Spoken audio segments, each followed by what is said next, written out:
Hello, hello, ladies and gentlemen, and welcome back to the Geoff Antonio Show. And today, I have a very special guest. Please welcome Redwood. How you doing? Hi, yeah, you okay? I'm all right. How are you? I'm fantastic. I'm even better now that I'm talking to you. Yes, so, I've discovered your music probably, in the past couple weeks.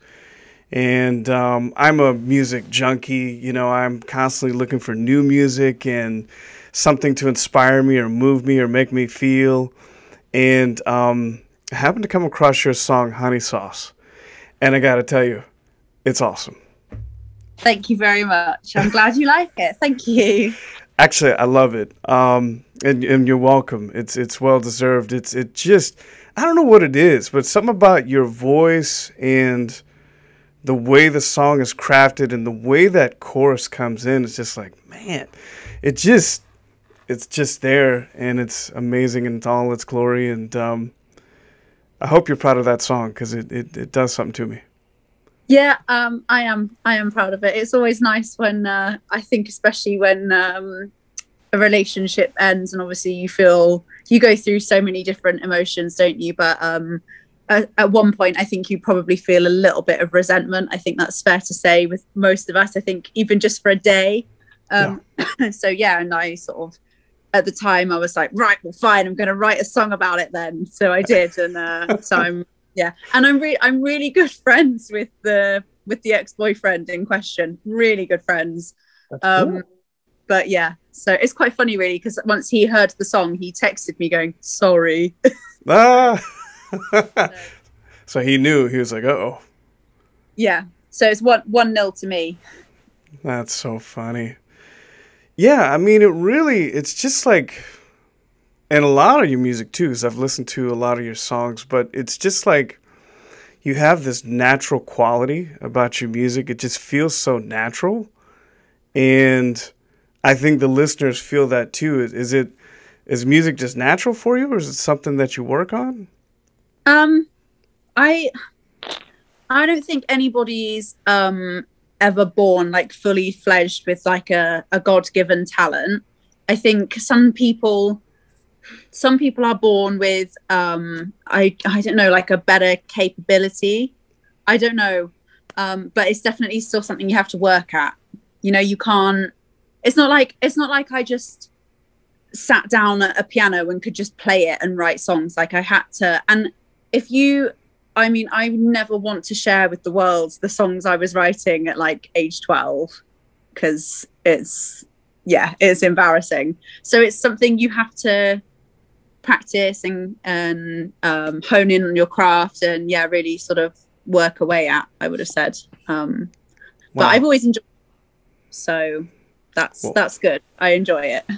Well, it just comes off just very natural, it's not forced. It comes off like very genuine, and it just kind of comes and gets you. And sometimes those are some of the best artists. It's a certain way of the singing style and the songwriting, and it just feels so natural. And that's what I'm hearing from your music. It's just this.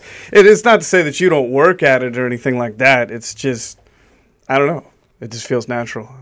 Yeah, I mean, I feel the things that, I feel the things I've written about. So I don't know. I can, if I perform the song or I'm recording the song or whatever, I try and like access the emotions I was feeling at the time and try and like go back there in my head, because I think it's sort of, that way makes it seem a bit more real, a bit more authentic, instead of just kind of getting up and just singing words. You know what I mean? It's, right. Yeah. You have to feel it, and you have to tap into what you're feeling at the time. You can't really force it. So that's the genuineness that I'm hearing, is that you're feeling what you're singing, and it really comes across. Yeah. That's great. So take me to the beginning. I mean, take me to your childhood and the music that you grew up with, and what inspired you. This is, if anyone up until this point, if you thought I was cool up until this point, allow me to pop that bubble very, very swiftly. I listened to, I don't know whether you've heard of a pop group called S Club 7. I don't think so. No. Okay. No. So they were really big, particularly in the UK. They were like huge in sort of the latter part of the 1990s and then early 2000s. And as a kid, I just loved them. It was like all I listened to. So, and there was like, it's like really cheesy pop. But I listened to a lot of that, and I've got a lot of memories of when being really, really little and listening to that. And then, have you ever heard of the show Top of the Pops? I don't think so. Okay, all right. So it was like this show that would come on a Friday evening, and different pop artists, bands, whatever would play on there. And S Club 7 performed on there one night, and then it was like announced that they were breaking up, and I just wept into my mother's arms. I was so heartbroken. So yeah, I was obsessed. But then also I've been sort of brought up on like a strict diet of the Beatles. Both my dad and my stepdad are really, really big fans. I think both of them probably would disown me if I wasn't a fan. And that's genuinely, I found the Beatles and their use of harmonies and the way they wrote songs and structured songs and stuff like that very inspiring. So a lot of that stuff. People like Joss Stone, I listened to from a really young age. I love Joss Stone, very soulful vocals, beautiful. Yeah. I don't know. There's so much. It wasn't just S Club 7. There was a lot. There's a lot of music that's always been around in the household. All of my family are musical one way or another. So my mum drums. Oh wow! Yeah, and my dad sings and plays guitar and writes songs, and my stepdad plays guitar, and yeah, everybody plays an instrument. So it's pretty cool. Yeah, that's great. So you always kind of just had music playing around, and you've got a big music vocabulary.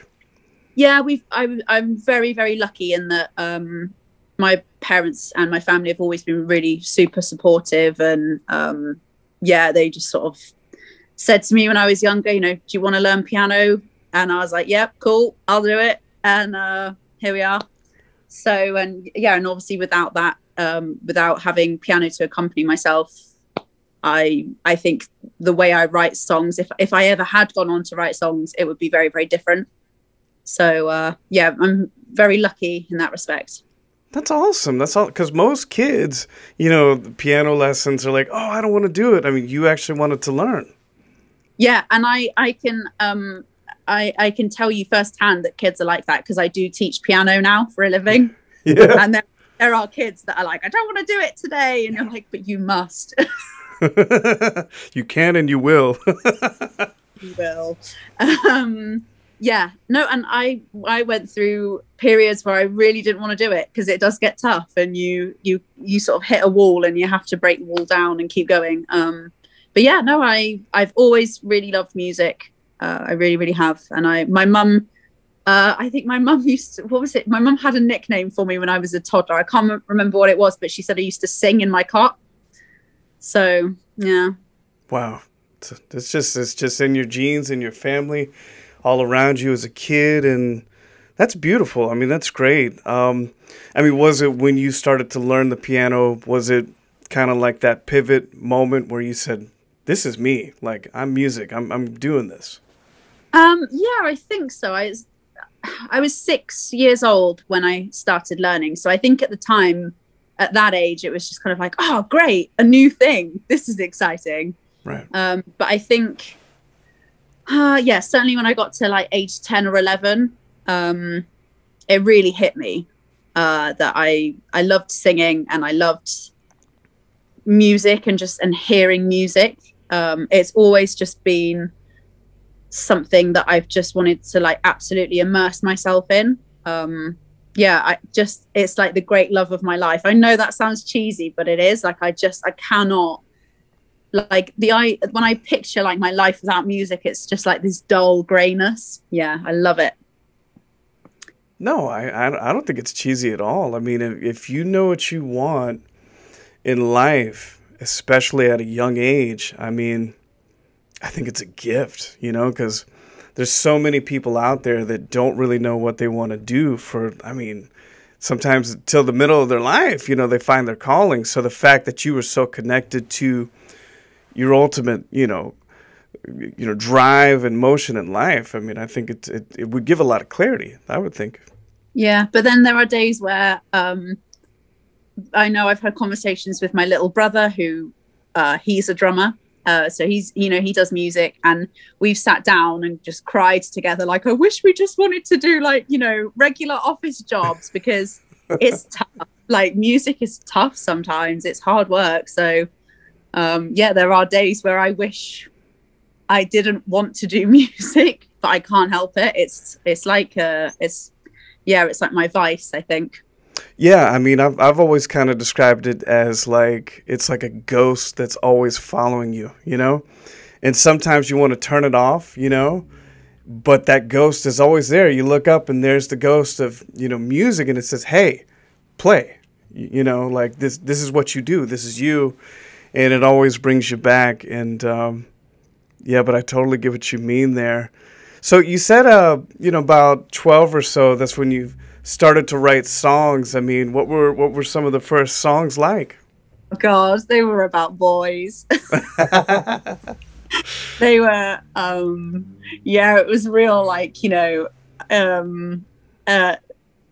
high school, just like getting crushes on boys. And like, I mean, you're talking to the girl who grew up on S Club 7. So at school, like, I wasn't cool. I wasn't one of the popular ones. So I think, sort of like if I ever had a crush on a boy, the boys would be like, oh, no, thanks. Like, I'm not interested in you. So it would be like, why don't you like me? Like this kind of thing. But yeah, so, and I haven't really grown out of that, to be honest. I just write about it in a perhaps more fancy way with bigger words. I don't know. You kept the same format, you just refined it, that's all. Yeah, there's still unrequited love songs. It's just like I've grown up a bit. That is a trip. So I mean, at some point, did you when did you start performing live? The first time I ever seriously sung live, like performing a pop song, my older sister was going to be performing at a school festival, like a school talent show. And her friend chickened out at the last minute. And so she came to me and was like, right, basically like a last resort. No one else will do it with me. I need you to do it.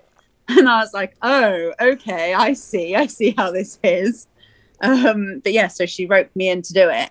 And that was a bit of a turning point, really, because so I would have been about 12, I think. Yeah, 12 or 13. And I got roped in to accompany my sister and sung a few verses solo. And it was, and people said nice things. And I was like, oh, actually, like maybe I could do this. Like, right. I like this. And so I think that was it, probably.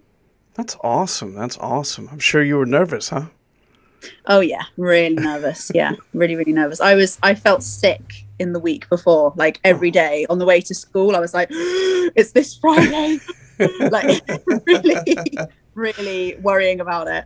But yeah, no, it was good. It was good though. I get like that now before every performance. I like pace back and forth beforehand, like, okay, don't mess it up.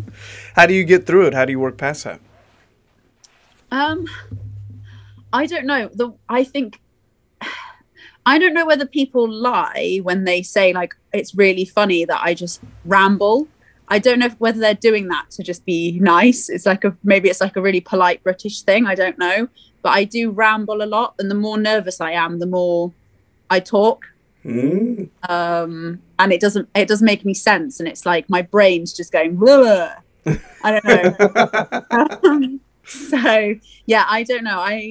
It's almost like you do put on a bit of an act. It's like, you know how like David Bowie had Ziggy Stardust, like this alter ego. I think all performers have that kind of alter ego. I think the side you see, so I get really deep in conversations very quickly. This is the emotion to me. Let's go deep.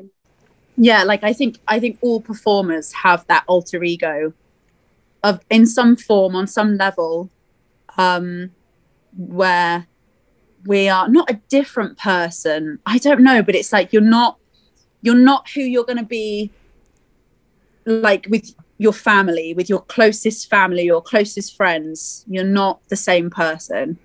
I know what you mean. No, I know what you mean. It's I know what you mean, and it's kind of hard to describe, but it's like you're tapping into another dimension, and it's still you, but it's a different part of you, and I don't know how to describe. I mean, it's just it's still you. It's just another dimension. It's another side of you. Another side, yeah, multifaceted, aren't you? It's kind of like yeah. And it's lights on. It's like the sort of fake it till you make it, like pretend you're confident and then you'll relax a bit, I think. Yeah, but it's terrifying. It is so scary. But I think you said something very good there. I mean, fake it till you make. I think that's great advice, especially for the stage, because there's so many great artists and up-and-coming artists that do have stage fright, and it's, you know, I mean, with you, it's workable. It's like you said, you turn it on, and boom, you're in your zone. But there's so many people that are frightened to be on stage, and I think it's a simple phrase, but it makes a lot of sense. Just get up there, fake it till you make. Get up there, act like you know what you're doing, and you'll end up knowing what you're doing, right?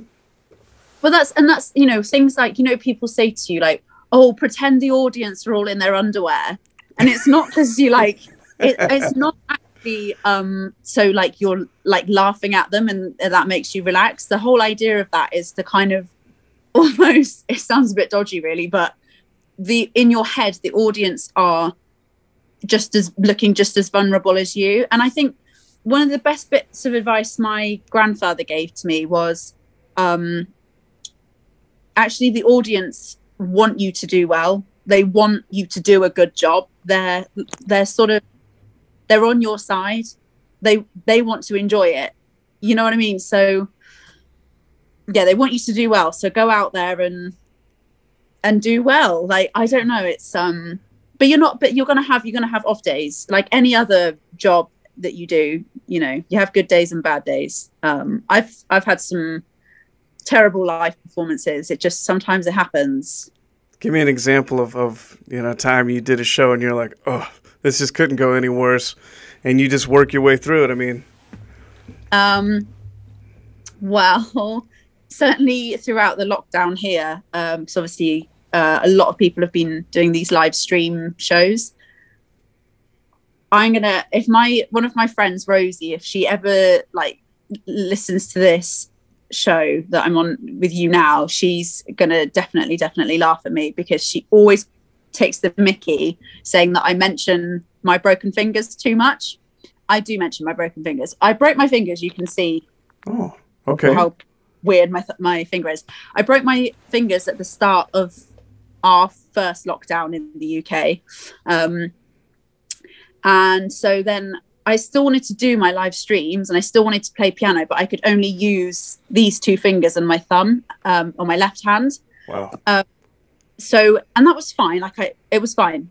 I got on with it. But there was one live stream where like everything was going wrong. I was having loads of technical issues and my hand was in a cast because I like really broke my fingers. Like I put my back into it. So yeah, they were really bad and they were in a cast, and it was like sort of May, June time, and it was really like it had been a really hot, sweaty day, you know, when you're just irritable because it's too hot. And yeah, I was in a bad mood anyway, and everything was going wrong.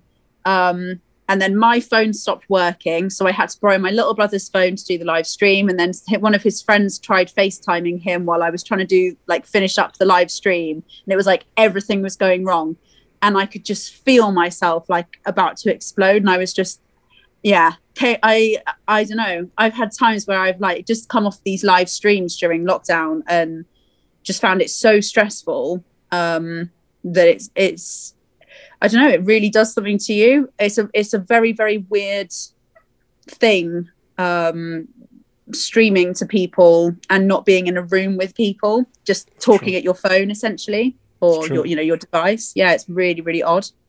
So that was that. And then there was another time where I was just really ill. I'd been really run down all week. I don't know, I think I had a bug of some kind.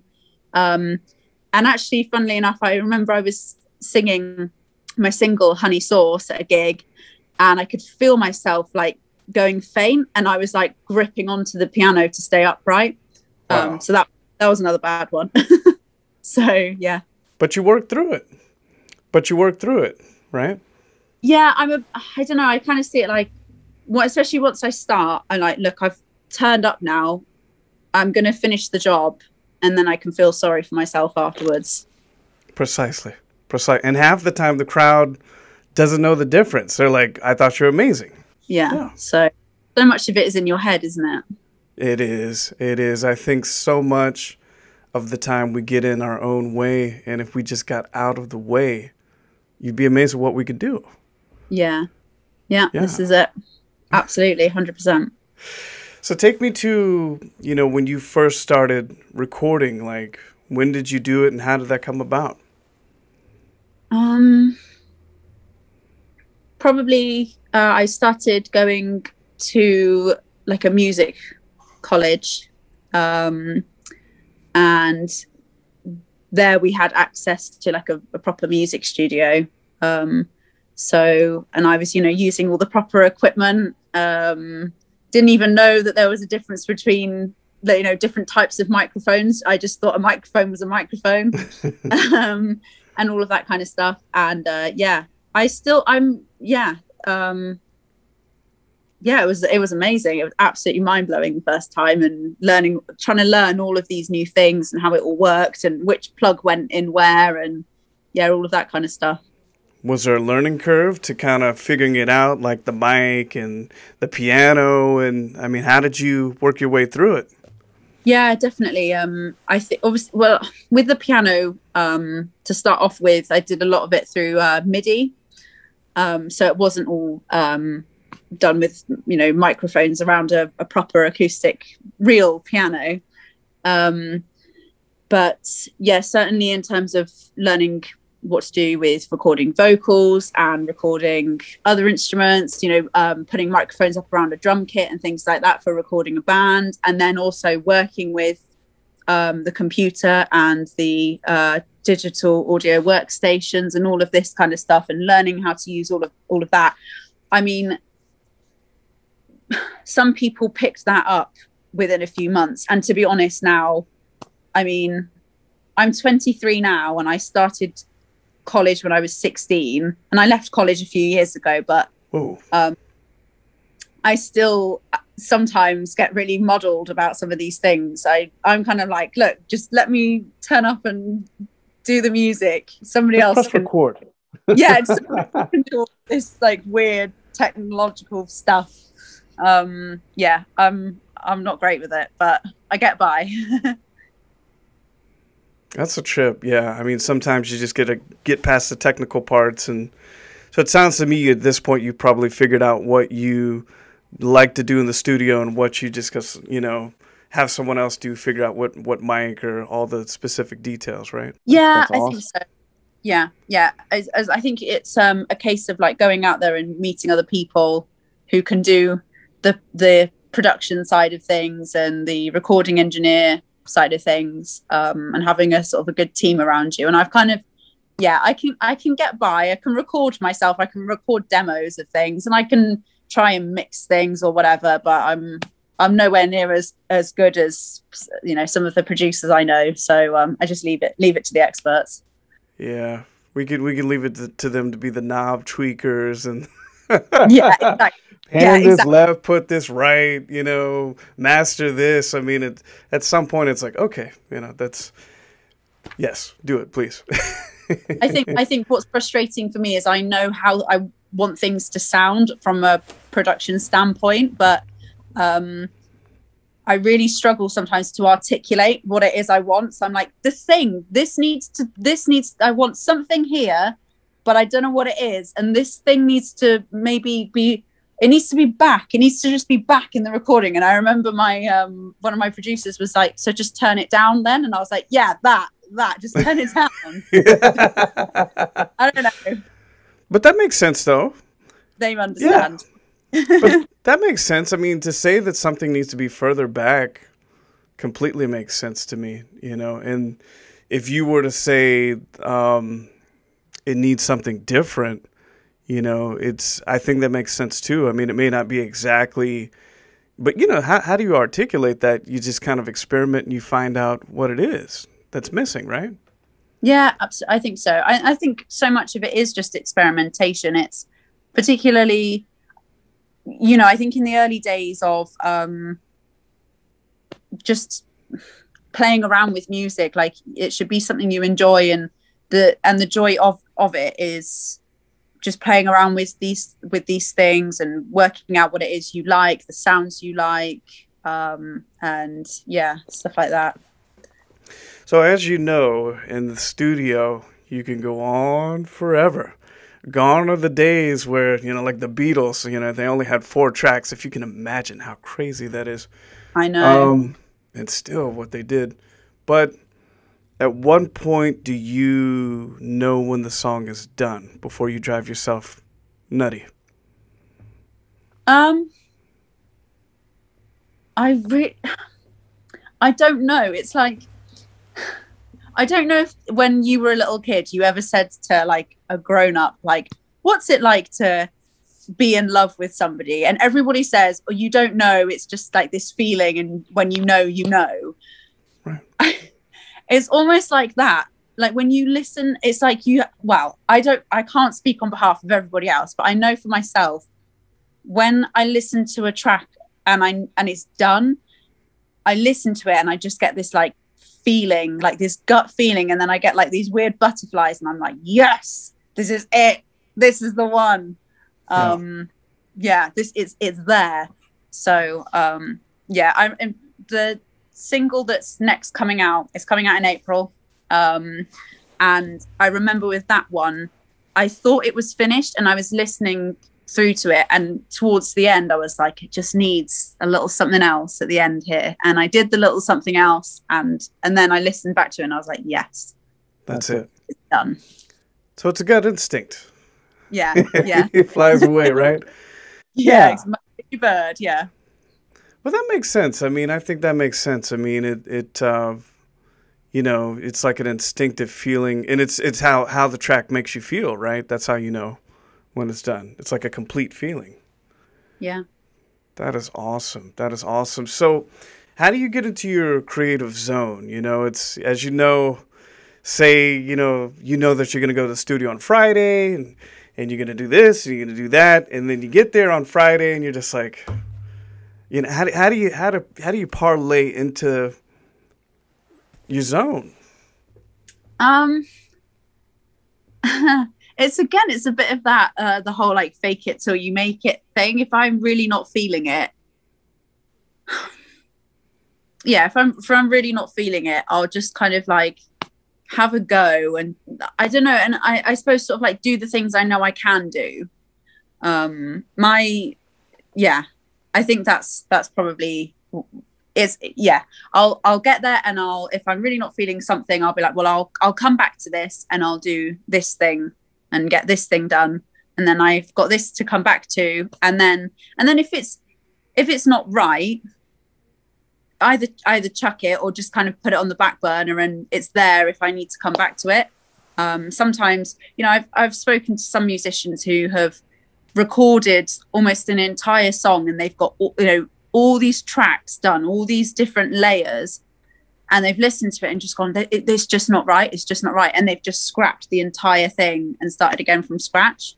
Oh, yeah. So it happens. But I yeah, I sort of force myself a little bit to get into it. I'm a terrible procrastinator as well. I'm like, oh, I'll do it later.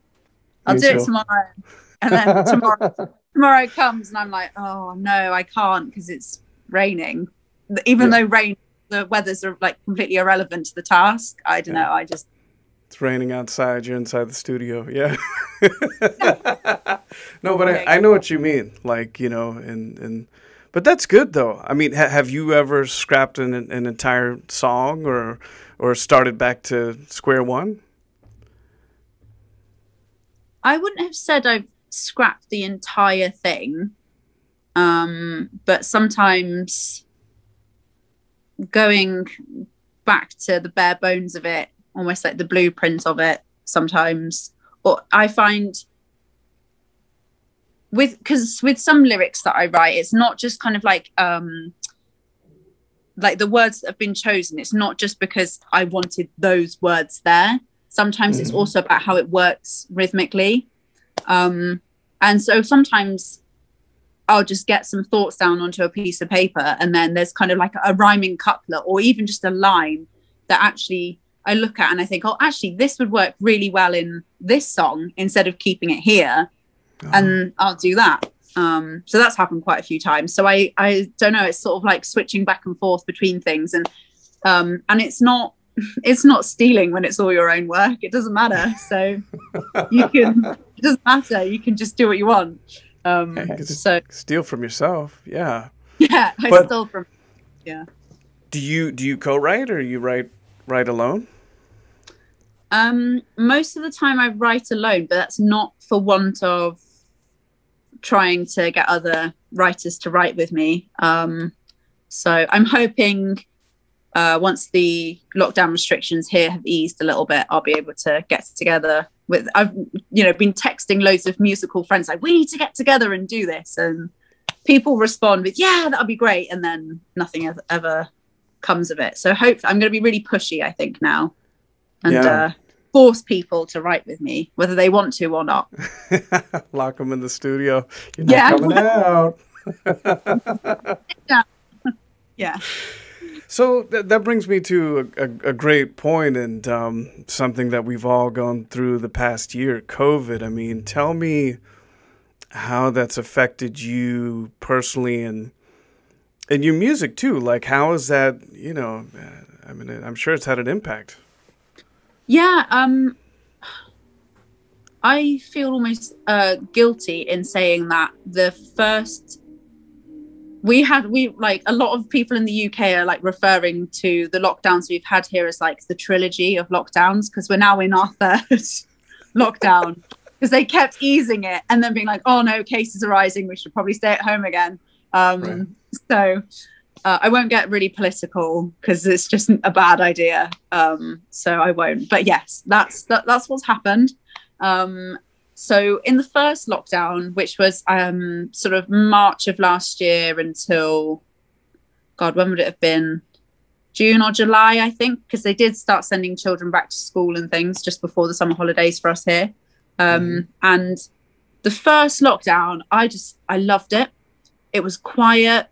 I just read books. I'd like really fallen out of love with reading, and I love reading. I love writing. So I love reading and I love words. So I read so many books, and I just sat out in my garden and just read, and baked a lot and walked the dogs. And it was great. I really, really loved it. Even though I broke my fingers, I loved it. It was, but then, also that's not to say that it wasn't tough, because it was. And, obviously, I'm from a big family, and we were all, well, most of us, we were all under the same roof. And that was very challenging. Because, none of us kids are kids anymore. We're all grown ups, and we've all left home, really. So we all wanted to do things a certain way, and then mum would be like, no, we're doing it my way. And then my stepdad would be like, no, we're going to do it my way. And it was, it got heated sometimes. So that was hard. So there was that. And then the winter lockdown that came about sort of October time, I found that so much tougher, because, the evenings were drawing in more, you know, more and more. It was getting dark earlier and things like that. I found that quite tough. So that was quite difficult. And then the one now, I'm just really fed up of it now. I'm so fed up. I just want to be back out and about and back at doing gigs and meeting up with friends and all those things that I think all of us took for granted, because you just don't think that wouldn't be part of normal everyday life, being able to just meet, you know, bump into somebody in the street and be like, oh, hey, let's go and get a coffee and catch up. And you can't do that now at the moment. So that's been tough. And I'm really fed up of it now. Really, really fed up. And then in terms of musically and sort of all, you know, income and all of that stuff, obviously it's had such an effect. And I've been lucky. There have been people who have just completely had work ripped away from them because of what's happened. You know, I've still been able to teach piano via Zoom and stuff. So I've been so lucky in that respect. You know, I've lost out on a lot of income this year, but I've still been making money, which is better than a lot of other people. So you have to try and count your blessings, don't you? You do. You do. Yeah. No, I totally agree. It's one of those things that I think over the past year, it's just like you said, the simple things that before we probably never even thought about it, but now it's just like, wow, you know, just to be able to go outside, be free, you know, and be out there in the open and having a normal sense of being in society. You know, I mean, before all this COVID stuff, it's just like, well, yeah, that's just life. Hello, you know, but now it's like, man, you know, we really, you take that out, you feel it. Yeah. But do you feel now as well, like looking at people out and about, if they're not distancing or if they're not wearing a mask and things like that, you're like, oh, you know, I found throughout lockdown watching TV shows and being like, in my head, I was like, they're not wearing a mask. Oh my God. And then I'm like, wait, no, it's okay. Yeah. This is like, I like binge watched Gilmore Girls during lockdown, like binge. And at one point I was really tired one day and I was like, oh, they're not wearing masks in a shop. Oh, no. Oh wait, it's fine. It was recorded like 10 years ago. It's fine. Right. Yeah. So I think. No, I do. I do notice it, you know, it's just like somebody doesn't have a mask, you kind of, you clench up a little bit and you're like, oh, I don't know, you know, it's one of those things. Yeah, I mean, it sounds to me that you've rode the wave very well. I know for me that when it first happened, I was more in freak out mode. I was more like, oh, you know, I had so many plans for 2020 and I was going to do this and I was going to do that. And, you know, I was kind of more like just upset. I knew it was going to be a big pattern interrupt and what have you. And then as time went by, I just kind of was just like, you know, I guess it is what it is. It's changed life for all of us. We all took a big hit, you know, but, you know, at the same time, thankful to be alive. I mean, so many people have passed and we're still here on this earth. So it's a mix of emotions, right? Yeah. But I think also you've got to try not to be too hard on yourself when there are days where you do just feel miserable and, you know, depressed and fed up. That's allowed. You know, you mustn't be hard on yourself for that. That's the other thing, is sort of cutting yourself some slack, being kind to yourself. Even if, you know, I was lucky, I had a garden to sit in. There are people who live in high-rise blocks of flats, high-rise buildings, who don't have access to gardens. I was really lucky to have a garden, but there were still moments through lockdown where, you know, my mental health was not good. So, and that's okay, you know. But yeah, it's been really tough. So I think we'll all be glad to see the back of it. Well, you said such good words there. I mean, I so much agree. You know, you have to be kind to yourself, and I think we're all hard on ourselves. And you are great. I mean, some days, if you have a bad day, you know, it's allowable. It's you know, being human being, and so it's great to hear you say that, because it's a lot of the audience needs to hear that too. You know, it's this is something that hopefully is a once in a lifetime event, and but if it ever does happen again, you know, we know that we can get through it. Yeah, well, that's it. Absolutely. I think, you know, yeah, we know we can do it, don't we? We know we can do it, and I think it's been amazing to see the kindness and generosity displayed by people, you know, those who are vulnerable, you know, immunodeficient or whatever, and cannot leave the house for whatever reason.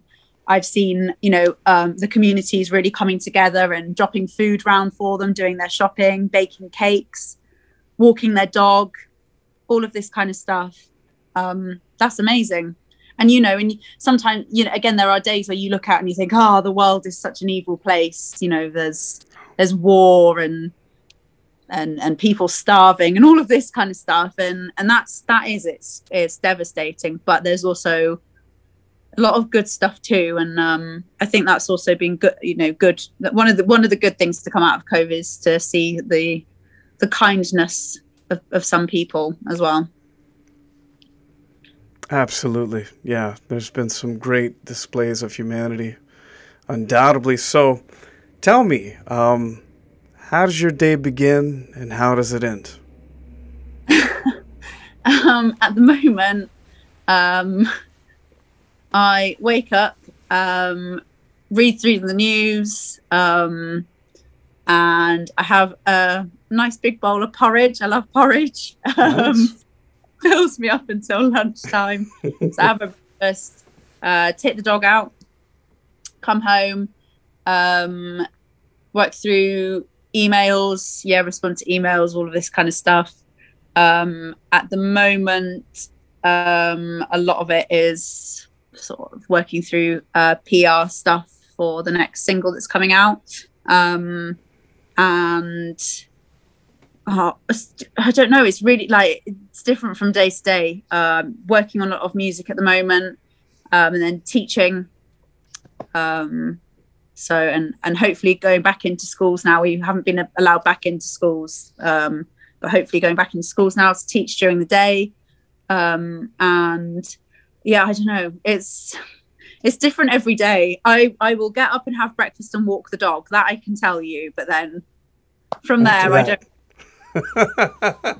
After the porridge, it's like, woo, anything goes, right? Anything can happen after the porridge. Yeah, that's awesome. How does it typically end your day? Probably just watching rubbish on TV. I don't know. This is really old fashioned, but I live with my boyfriend. That's not old fashioned. People do live together. That's pretty normal.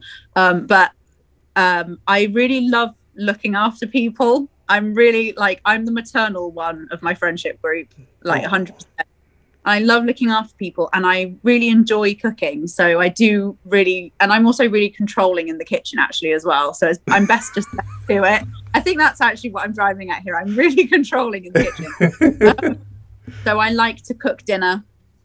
My boyfriend works really hard, and I just get to do a job that I enjoy, and he's out there working hard. So cook a nice meal, and then I don't know, catch up with each other, talk about our day, and then sometimes work on some more music and things like that, and and read a good bit of a book before bed, and then that's it. That's how my day ends. A good book. And you mentioned you're quite the reader. What's a latest and greatest book that you enjoy? That's a really good question. I'm reading. At the moment I'm reading. It's a little bit sci-fi and fantasy, a little bit. I'm trying to think what it's quite close to.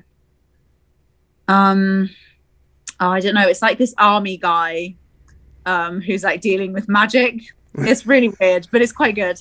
That's so, yeah. I've been reading that, but I also read just before Christmas. Oh God, I can't remember the name of the book now, but it was quite a heavy read. It was a big book as well. It was a recommendation from my granddad actually, which I was quite taken aback by. But it was about it was a work of fiction, but about this young girl who gets pregnant, and there's a lot of health complications with the baby that she's expecting, and she's from a very religious family, and her parents don't want her to terminate the pregnancy, but she wants to, and she's 15, so she can't decide that for herself because of the state that she lives in.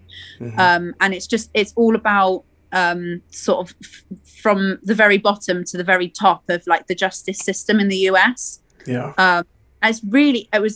was just brilliant, and I was like, researching bits of the story and googling like, is this true that X, Y, Z? And it was so well researched, this book, and I love it when authors research stuff before writing. And it was just really well written. No grammatical errors or punctuation errors. That's what I'm here for. Very important. Semicolon, so important. Oh. Yeah, no, that was a really, really good book. Very, very good book. I really enjoyed that.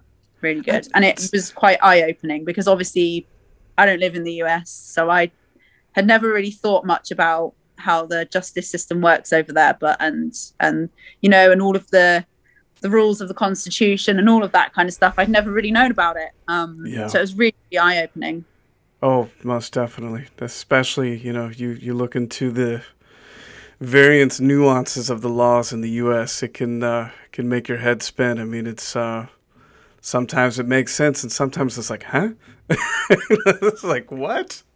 Yeah, and I hope I'm not speaking out of turn, as I don't live in the US, but I think when it's sort of laws that were written hundreds of years ago, maybe it's and the same goes for laws here. Yeah. There was I think there was a law written here in, I think it was, I want to say the Tudor period, but most definitely it was still maybe it was the Victorian age. I can't remember, but it was something like you can't like wave a fish, like a real fish. You can't wave a fish suspiciously in public. Like that was a law here in the UK. So we're not squeaky clean here by any stretch of the imagination. So yeah, I think some of these things definitely need updating. Yeah, big time. But that's cool that you read a lot. I think that probably is why your songs are so good. You're just in a great creative space. And is there something about reading that you kind of have to imagine seeing the characters? Does that kind of get you into a creative zone? I just I've always really enjoyed like the escapism of reading. I don't know, it's like, again, maybe this is cheesy, but it is that kind of like, you get to just for a little while, you almost get to like live someone else's life. Yeah. And it kind of does transport you a little bit. And I love words. I love talking. I don't know if you've noticed. Oh, not at all. I love words. But my parents, they're all like so intelligent. My mum is scary intelligent, and we've got several copies of the complete works of Shakespeare and stuff like that in the house, and loads of poetry books, and and I just love it. And but I count myself very fortunate to love it. That's because not everyone does love reading. Yeah, no, I think it's fantastic that you do that, and like you said, the play on words and being able to escape into someone else's story or life, even if it's just for a little while, is just it's like just transporting somewhere else. You know, it's just such a part of the creative experience. So tell me about your upcoming single. What's it about, and when are we going to be able to hear it? So this is the first that anyone knows about it. So I'm really sorry. The dog is in the room with me and he's screaming. He's making like little woof woof noises. Hang on a minute. Brian. Shh, good boy. Sorry. The dog's excited about the single too. Yeah. Sorry. So the next single I'm releasing, it's called Rewind, and it's kind of based on like a little mini existential crisis I was having in my early 20s. Well, I'm in my early 20s, but early 20s, late teens, early 20s. Bit of an existential crisis of the whole like, what's the meaning of it all, and why are we here? And and sort of I got this idea in my head of it would probably be just one big headache really, but if I could start my life again, but right from the minute I was born, like I would know about the life I'd already lived, if that makes sense, like the experiences I'd had the first time round, and then like do it over again, but then would I do everything exactly the same, or knowing like the choices I'd made, the paths I'd walked down, metaphorically speaking, would I have taken different turns? Kind of like the kaleidoscope of life. I don't know. Anyway, that's basic in a nutshell. That's what it's about. The idea of doing life all over again, and would I do everything exactly the same, and make the decisions and the mistakes and all of those kinds of things. Yeah. Wow, I think it's a great premise. I mean, it it's a thought that I think almost all of us have. I mean, if you could go back, would you change something? Would you not change? But then again, you love where you are right now in life. So if you would have changed something, it means that you'd be in an alternate place, right? Like the whole sort of butterfly effect idea. Yeah. And I think sort of so much of what we experience in life, it's part of like who we are, isn't it? It shapes us as people. So yeah. And it's out in April. It's out in April. That was the other question you asked. Was when it's out. That's awesome. That's awesome. So tell us what's next for this year, and where can we find you, and what can we expect from you? So this next single is coming out in April, and then more music throughout the year, and hopefully some real gigs. That would be amazing this year.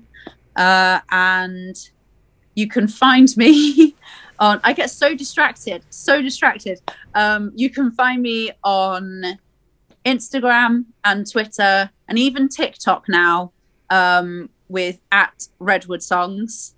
And on Facebook, I am @Redwood Songs UK. So that's that. That's awesome. That's awesome. Well, Redwood, I want to thank you so much for being on the show. It's been an honor and a privilege. And again, I love your music. I love Honey Sauce. And I also like You're Killing Me. And I can't wait for Rewind to come out, because I know it's going to be great. And I just want to thank you so much for being a part of the show. Thank you. It's an absolute pleasure. Thank you so much for having me. Anytime. And to the audience, once again, please check out Redwood and all the links that she provided. I can't say enough about her music. If you want to hear something very refreshing, natural, great vocals, great song, and just something that's just like, it's its own music. It stands on its own. I highly recommend, because she's got a lot of talent. So there you go. Keep up the hustle, folks. Thank you so much. Until next time, keep up the hustle.